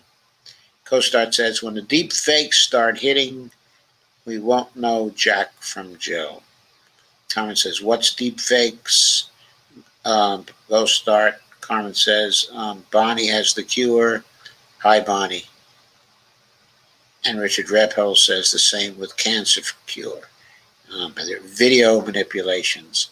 COVID was made, altered in the Wuhan lab, and released accidentally or on purpose, partially funded by the USA, gain of function. And Carmen says, thanks, brother. And Kay Clark Grind says, too much money to be made off cancer to have any cures. National Institute of Health funding, yes, NIH is National Institute of Health. Carmen says, I wonder how much vaccines cost if we had to buy them. I'm not sure, but the Pfizer vaccine, and the Moderna vaccine would probably cost in the neighborhood of $40 a piece or something like that. Steve Day says it's real now from wherever. Kay says, I hear Cuba has a vax for lung cancer already. It has a vaccine for COVID also, which is being tested in Cuba and has already been shipped to Venezuela. I think that's the Albeda vaccine. And Carmen Rena says, I read pets should be vaccinated for COVID. Hell yeah, it comes from them. Ghostart says, they're getting so good, forensics can't keep up. There's a good one of Queen Elizabeth and a guy who does Tom Cruise. And Amber says that it's elephantiasis, right? Elephantiasis, right. Now, medicine, a condition which a limb or other part of the body becomes very enlarged due to obstruction of the lymphatic vessels, typically by the nematode parasites, which cause filariasis. Filariasis. Thank you, Amber. Kay says, Cuba has the dreaded socialized medicine. Yes, National Health Service. Carmen says, people are going to tweak the spelling like Nazis and Ivermectin. They have started vaccinating children from 3 to 12 this week. Nice, Evelina. They are way ahead of this for-profit sick care system. In Cuba, they're vaccinating children from 3 to 12 this week. Whoa. Carmen says Rebecca Jones is running for Gates' seat. Okay, I hope she can do it. CoStar says it was either COVID-19 or MMT that got me booted off Facebook. That's my guess. They didn't give a reason. Even when it says so many expensive treatments out there, few cures, wonder why that is, apart from none has been found. But why? Kay says no money in it for big pharma. Evelina, it's the low cost of ivermectin that the neoliberals won't let us willingly have it. I guess your doctor can prescribe it as an off-label thing. So I suppose it's up to us to try to persuade our doctors to prescribe it on an off-label basis. Kay says steroids kill your immune system. Shake my head. Steve says one doctor will say one thing, another doctor says the exact opposite. It's very frustrating. Steve says concerning COVID, I mean. Kay says doctors these days are just drug pushers for big pharma. Carmen says put it this way, when it comes to ivermectin, it won't hurt. Some countries have donated syringes they're not able to acquire due to the blockade. Kay says Ohio used to be the best in the world till medicine got privatized. Now we are about number 40. Damn sad. Gosh, that says if you search IVR medicine now, it's all no FDA approval for COVID-19. Do not use hashtag the propaganda, but your doctor can still prescribe it. Carmen says lost the stream on YouTube. I don't know why. It seems steady here. Steve Wolfbrand said, didn't India send ivermectin to everyone? It didn't really help not much. I'm not sure how many people they sent it to, and of course, under ordinary conditions, we don't know whether they used it correctly or whether they did use it or how many did use it. So it's very hard to evaluate that. And Carmen says, photobomb Bonnie. And she leaves a number of icons. Evelina says the Delta variant has arrived in Cuba, has been infecting communities. Kay says they'll probably figure it out before we will. Washington State just dropped the majority of the mask mandates in public places. I'll still be wearing mine, but I've had to wear them for years. I'm just used to it. But not good timing as far as the new variants are concerned. Yeah, we have a similar thing in Virginia, Amber, similar situation. In the building we're in, people have been advised that since most people are vaccinated, that there's no need to wear masks inside of the building. We still do kind of wear masks inside of this building. When we go into stores, we always wear masks. When we're outdoors, we do not wear masks, okay, at this point. And Floridas are acting straight fools with the 4th around the corner, Carmen says. I'm staying home. Carmen's is correcting 2 Floridians. Kay is saying, I'm probably a forever masker. And Steve Wolfbrand says, anti-vaxxers deserve what they get at this point, Darwinism. Send their vaccines to Africa, okay, and India. Evelina says, there we have 1 confirmed case in Argentina, but I'm sure there are more cases.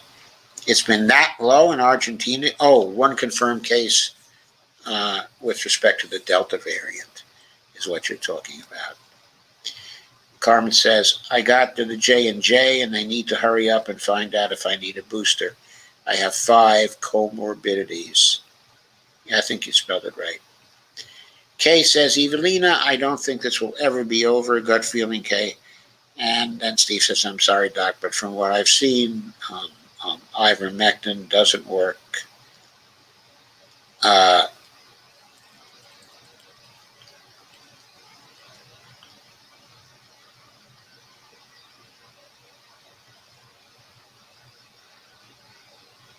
Kay says, yes, but also history of my 68 years also has sick care, has gone downhill over decades. It's a moneymaker here.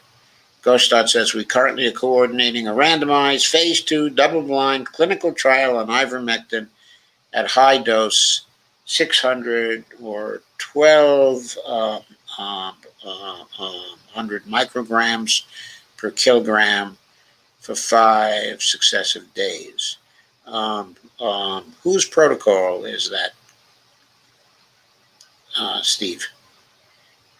Amber says, from what I've heard you saying, Joe, it sounds like corporations have a new way to manipulate us, silencing a possible cheaper alternative in order to force the medical community to use the more expensive one. That could be exactly what is going on, or it just could be closed-mindedness, of people, who are in authority.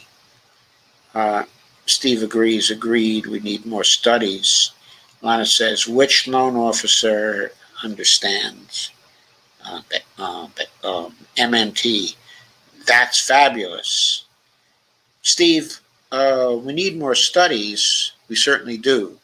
But as we're going along, we probably need the clinicians to prescribe the ivermectin for off-label use.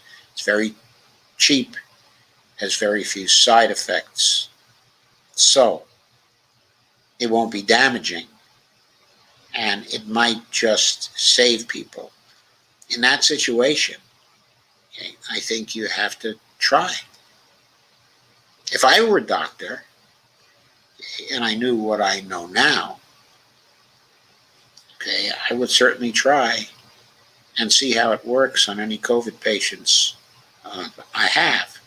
Now, but Dr. Bean, Dr. Mobeen Sayad, who was one of the people in the video I put up, when he travels anywhere, he takes ivermectin as a prophylactic.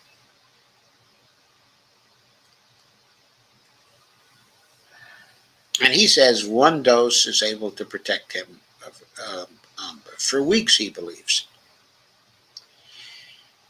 So there are doctors who are using it for prophylaxis, and quite a number of them. Kostas says, well-designed randomized controlled trials will be able to prove efficacy.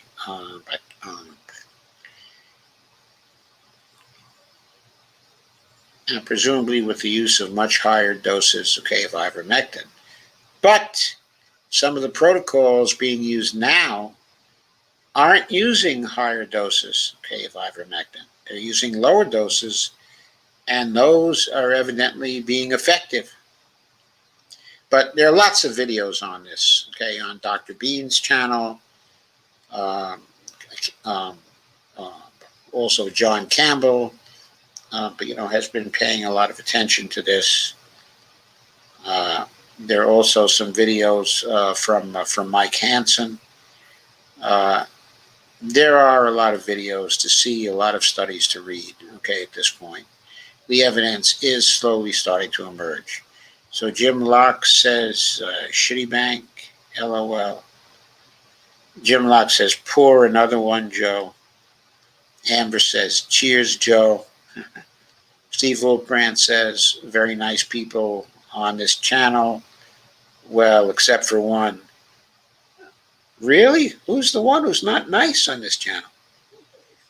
Kay says, Facebook has been good for me today for a change, or laugh out loud. Jim Locke says, status quo need to feel threatened for change to happen. Steve says, and she knows who she is. Amber says, please consider looking into Panquake, the new upcoming decentralized platform with blockchain technology, open source, totally transparent. They never collect your data, no shadow banning, no algorithms, no bullshit, and it can't be shut down by our government. Yeah, I have been actually looking into that, but as far as I know, Panquake, as you said, is an upcoming decentralized platform. It isn't really there yet, right? So Lana says, wow, on the Supreme Court, 2 items today, hashtag pack the court. Not just pack the court, use Article 3, Section 2 on them. Use that on them. While you're waiting to pack the court, you might not be able to pack the court for a while. So if you pass anything, make it routine. Article 3, Section 2. Appellate jurisdiction is taken away. And you can tell them, Congress can say to the court, we will restore appellate jurisdiction when some of you resign and open the way to other appointees that are not as biased as you are. We believe in Congress that you folks are totally biased in the court and that our legislation is not getting a fair shake. That essentially progressive legislation is not getting a fair shake. And so you don't get to have jurisdiction until some of you resign so we can appoint others. Or alternatively, we'll have to pack the court, however long that takes. But we're not giving you this control anymore. You've abused it already. We see you abusing it. It's plain to everybody that you're abusing it. And you're abusing it in the interests of the plutocracy. We can't allow that. This is a democracy. It's not a plutocracy, or at least we want it to be a democracy. We're not allowing what you're peddling. That's it. Kay says Congress needs to limit SCOTUS as to what they can rule on. They can and must do that. Amber says, right, Joe, an autoimmune disease can present itself in many ways, including vascular. Yeah, I didn't see any reason why it couldn't be both. Steve says, apparently Trump nearly died from COVID. He got special treatment, unavailable to the rest of us, a lying bastard. Yeah, well, he got a special cocktail to build up his immune system. I forget what the technical term for it is, but yeah, he got that. It was something like an $80,000 treatment or something like that. And Carmen asks whether it's elephantitis, and Steve Wolfbrand says Cuba has incredibly advanced medical research. Such a small country. It's incredibly advanced for any country. I mean, perhaps, I'm sure in many areas that our medical research is more advanced, than theirs. But in areas such as public health, vaccine research, the use, of interferon, cancer research, I think they're as advanced as any place in the country. Kay says, I should say any place in the world. We should not have to tell our doctors what to prescribe. Carmen says, mask drops, terrible timing since the 4th is coming. Standard dose of Ivermectin for COVID-19, says Dora Bonfrati, MDA, and Zeno Basati, PhD, agree above study. Okay, there are a lot, of protocols that are flowing around right now. There's not complete agreement on the appropriate protocol yet. Kay says, do you ever listen to the big pharma ads? Very scary. Yeah, they are scary. So Lana says, I could, by PM, loan officer, and story to you tomorrow after my long drive to make wet signature. Now, today, he said on Fond, but he is on the clock, on the phone, said on the phone, but he is on the clock. But laugh out loud. Amber says, I don't know if that person is talking about me as the bad person on here, but I am a sheer fucking delight. Steve says, no, Amber, you are delightful, not you. Evelina says, yeah, they give you a list of symptoms for a particular condition that could be virtually anything in the book. I think the idea is to scare you into inquiring. And Carmen says, okay, it was mononuclear, something like that Trump got. Cuba has an army of doctors instead of soldiers. Cuba invades countries with love, not war. Great way of putting it, Steve. It's a great way of putting it. Okay, I'm at the end. I thank you all for staying so long. It was pretty good attendance tonight. So thank you for being here. Thank you for sticking it out. I hope you liked this one. I certainly did. I've got some more great stuff coming up on Saturday at 9 p.m., so I'll see you then. Oh, by the way, tomorrow at 4 o'clock, I'm doing a news show with Shane Coughlin on KRTD Media. It's going to be about an hour show, and we're going to be covering some Julian Assange and some news about the gray zone. And we're also going to be covering, an obit about Ford Gravel, who we all treasure. And we might be doing something on voter suppression too, if we have time. So that's the program for tomorrow. As I say, it's going to be on KRTD Media at 4 p.m. Okay. And Steve says, good night, everyone. Kay says, exactly, Steve. Amber says, thanks, Joe. Thank you, Bonnie. And Steve says, I admit to being the bad person. As soon as I see you in person, I will hit you with my purse. Says Lana. Steve says, cool, I'll watch. Evelina says, thank you and good night all. Lana says, good night all. Dolores says, thank you and good night all. Good night to you, Dolores. And good night to you, Kay, and we love you. Anyway, hopefully I'll see you tomorrow at 4 o'clock. And hopefully I'll see you at 9 p.m. on Saturday night. Kay says, we all love you, Joe. And